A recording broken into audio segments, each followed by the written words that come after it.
Nouvelle partie dans le livre d'Isaïe, 6 chapitres, 6 oracles de malheur. Souvenez-vous, au chapitre 5, avec le chant de la vigne, on avait dit que le prophète avait une série de 6 malheurs à donner. Enfin, vous avez peut-être oublié, mais je vous le rappelle quand même. C'est pas impossible que cette série de 6 malheurs ait donné une structure pour les 6 chapitres que vous allez entendre. Comme si jamais c'était la version plus déployée de ce qu'on avait déjà entendu. Vous entendrez chaque chapitre commencer par la mention formelle « malheur ». Petit moyen mémotechnique très commode parce que ça nous permet de nous y retrouver dans le texte. C'est ainsi que vous entendrez chapitre 28, premier verset « Malheur à toi Samarie » et chapitre 29 « Malheur à toi Ariel ». Et puis comme dans toute règle, il y a des exceptions. Exceptionnellement, vous entendrez à l'intérieur du chapitre 29 un troisième malheur. En tout cas, la structure est simple. À chaque fois que vous entendez malheur, c'est une nouvelle section. Alors, pour la paix des ménages, je rappelle que Samarie, Israël, Éphraïm, c'est la même chose. Comme ça, vous ne serez pas perdu dans le texte. Israël, le royaume du Nord, sa capitale c'était Samarie, et Éphraïm, c'était la tribu dominante. De la même manière, Jérusalem, Sion, Juda, c'est la même chose. Alors, sauf que là, pas de chance, il y a encore une exception. Jérusalem va être appelée Ariel. Tout est toujours compliqué. Ariel, ça veut dire lion de Juda, ou alors ça veut peut-être dire l'autel du parfum. Dans tous les cas de figure, quand vous entendez Ariel, vous pensez Jérusalem. Maintenant, qu'est-ce que vous allez voir à l'intérieur de ces 2 chapitres ? C'est pas facile de s'y retrouver. Dans les thèmes, ça va partir dans toutes les directions, mais à mon avis, la meilleure clé de lecture, c'est d'arriver à repérer et d'y être attentif. Vous allez entendre comme une alternance. Il y aura une annonce de bonheur, une annonce de malheur, puis on reprend une annonce de bonheur, une annonce de malheur. Et à mon avis, c'est cette alternance qui structure le texte. Vous allez vous apercevoir que ça n'arrête pas d'alterner bonheur, malheur, bonheur, malheur. C'est quasiment parfait cette alternance. C'est voulu. C'est comme si les oracles de malheur étaient aussitôt annulés par des oracles de bonheur, pour vous dire que Dieu vous aime quand même.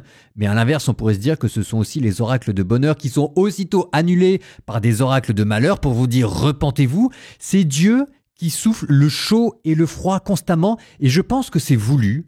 Et je pense que c'est là la clé de lecture. Donc si vous avez la tête qui tourne, dites-vous que c'est peut-être la meilleure manière de lire ces textes. Isaïe 28, 29.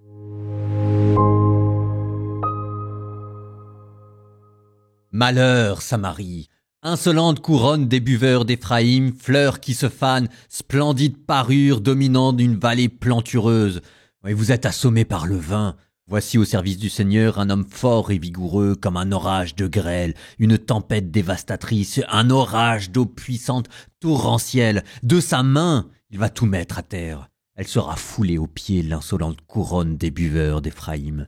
La fleur qui se fane, splendide parure dominant la vallée plantureuse, sera comme une figue précoce avant l'été, sitôt vue, sitôt cueillie, sitôt avalée. Ce jour-là, le Seigneur de l'univers deviendra prestigieuse couronne, diadème de splendeur pour le reste de son peuple. Il deviendra esprit de jugement pour qui siège au jugement et vaillance de ceux qui repoussent l'assaut devant la porte. En voici d'autres que le vin égare, que la boisson forte fait divaguer. Prêtres et prophètes, la boisson les égare.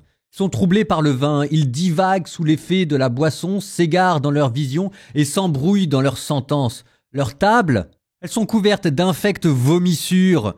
Il n'y a plus un endroit qui soit propre.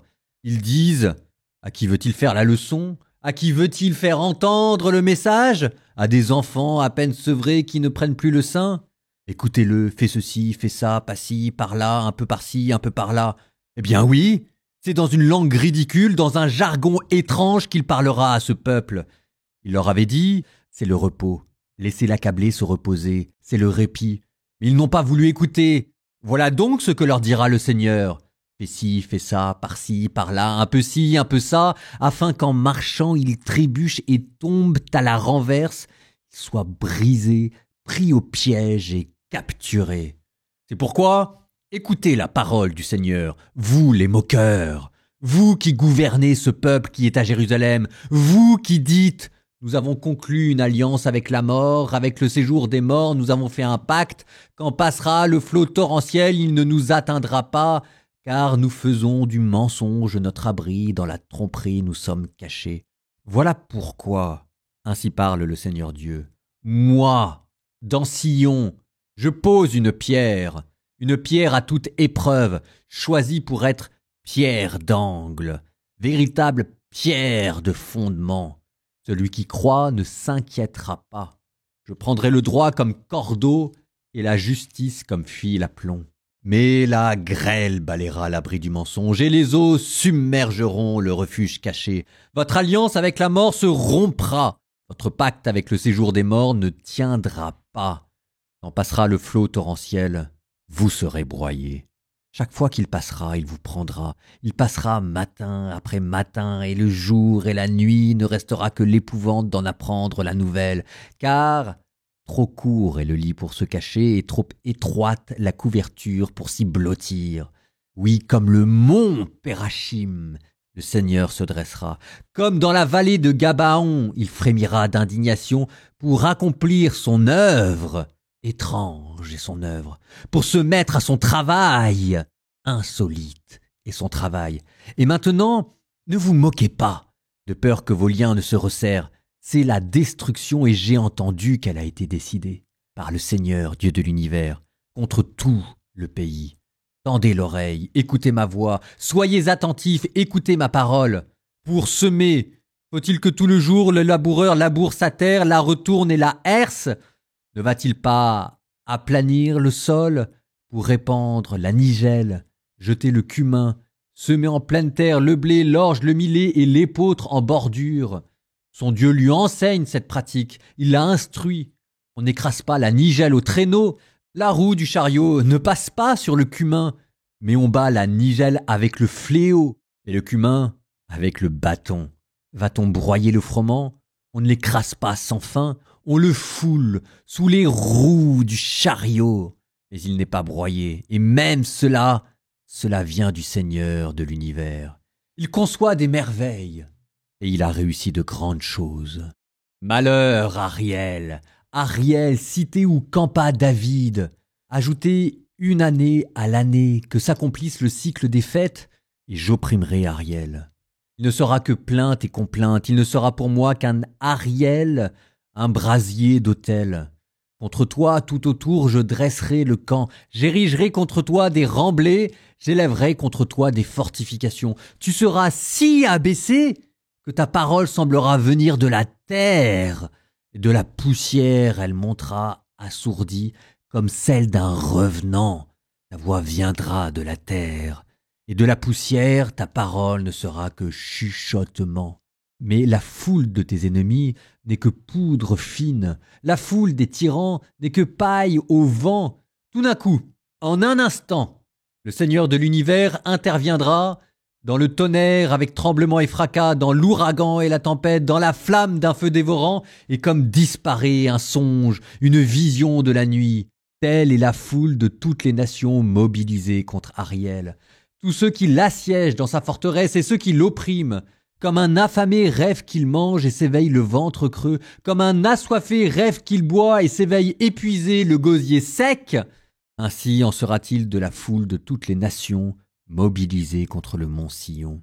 Soyez stupéfaits, aveuglés et aveugles, enivrés, mais sans vin, titubants, sans avoir bu. Car le Seigneur a répandu sur vous un esprit de torpeur. Il a fermé les yeux que sont vos prophètes, il a voilé les têtes que sont vos voyants.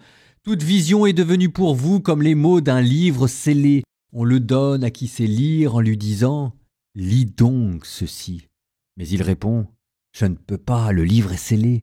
On le donne alors à celui qui ne sait pas lire en lui disant « Lis donc ceci ». Mais il répond « Je ne sais pas lire ».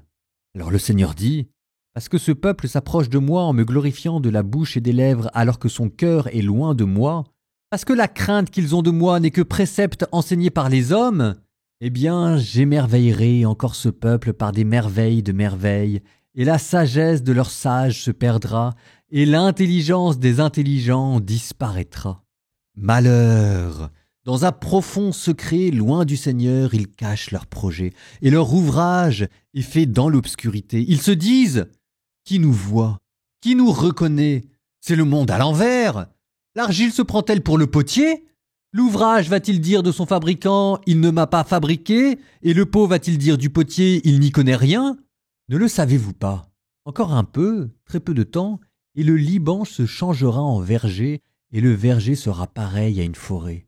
Les sourds, en ce jour-là, entendront les paroles du livre. Quant aux aveugles, sortant de l'obscurité et des ténèbres, leurs yeux verront, les humbles se réjouiront de plus en plus dans le Seigneur, les malheureux exulteront en Dieu le Saint d'Israël, car ce sera la fin des tyrans, l'extermination des moqueurs, et seront supprimés tous ceux qui s'empressent à mal faire, ceux qui font condamner quelqu'un par leur témoignage, qui faussent les débats du tribunal et sans raison font débouter l'innocent. C'est pourquoi le Seigneur, lui qui a libéré Abraham, parle ainsi à la maison de Jacob.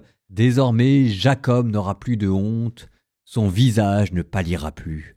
Car, quand il verra chez lui ses enfants, l'œuvre de mes mains, il sanctifiera mon nom, il sanctifiera le Dieu saint de Jacob, il tremblera devant le Dieu d'Israël, et les esprits égarés découvriront l'intelligence, et les récalcitrants accepteront qu'on les instruise.